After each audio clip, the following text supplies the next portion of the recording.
Hello and welcome to 4-1. Today we're going to talk about estimating quotients. Now we remember that word quotients just means the answer to a division problem.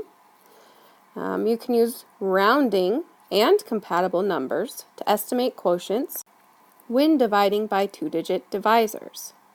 By estimating first, you can determine the reasonableness of your results. Okay, here we go. The school principal has 812 flyers to pass out equally to 19 different teachers. About how many flyers would each teacher receive? So we're going to estimate 812 divided by 19. So first, we always want to start by estimating our divisor. That's our first step. Here we go, write this down. Round the divisor to the nearest 10, we're going to get 20. And now we're going to try to find a number. It says round to the nearest 100, but we want to find a number that's compatible with 20. Okay, and in this case, I'm noticing 81 here. Whole number is 812, but I'm going to look at 81, right, because I got 20. And I'm going to see that 800 would be a good bet to divide by 20.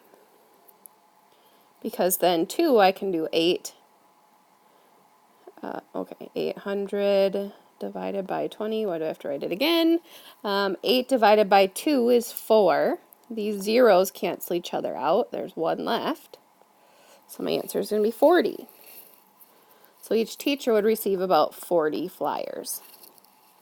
Okay, so I want to make that clear. We always round or estimate the divisor, which is the second number, or if I were to write this in the house, the divisor is the one on the outside.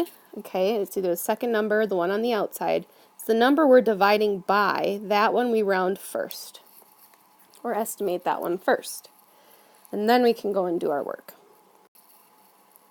Alright, so here again we're starting with rounding or estimating the divisor. We're going to round it to the nearest 10, which is 40. And we want to change the dividend, which is the first number, to a number that is compatible with the rounded divisor. So if I'm going to count by 4s, I want to get to something that's near 23 but has to be less. Okay, so if I count by 4s, 4, 8, 12, 16, 20, cannot do 24 because that's too many. I'm going to round it to 200.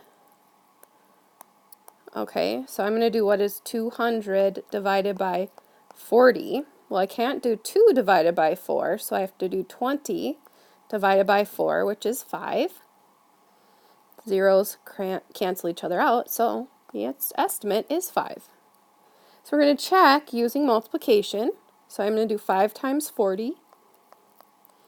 5 times 4 is 20. Add my 0. And 200 is about 234.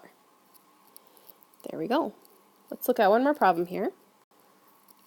Estimate 312 divided by 31 and show how you estimate it. Okay, again, first we start with the divisor and estimate that one to be 30. Now I want to pick a number that's compatible with 3. So I have, hey, look at that. I got a 3. So I'm going to estimate this to 300. I'm just going to kind of cut it off there. So if I do 300 divided by 30, okay, so I could have 3 divided by 3 is 1. Got my zeros that cancel out, 10. Okay, so 312 divided by 31 is about 10. All right. This is a good thing for you to think about. Is it possible to have more than one estimate for a division problem? I would say kind of. Okay, am I going to get a very accurate number if I rounded this one to, let's say, 33 divided by, or 330, sorry, divided by 30? Then I'm going to answer at 11. I mean, I get 1 off, right? But there's always kind of an estimate that makes the most sense. Is it wrong to say 11? No, but there would be a better answer. So anyways, there's my thoughts on that question. And that is all I have for you today. Thanks for watching.